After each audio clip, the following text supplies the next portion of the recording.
What are some of the foundational thoughts that are going to start, creating those alternatives that we need to have people thinking about? If you go back to 1905, you say, okay, there's an ether energy, and the atom is being powered by drawing in that energy.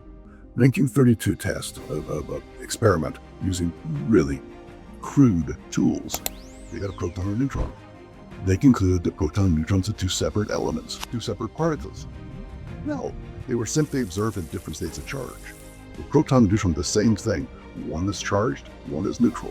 You extend a little bit farther, what holds the nuclei together? Well, what can lock things together?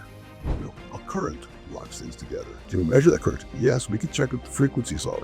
We manipulate those things in our MRI machines. But it's something we have to do, or else we're going to, 50 years from now, my kids are going to look around and say, God, that doesn't make any sense. Join the conversation at beyondeinstein.org.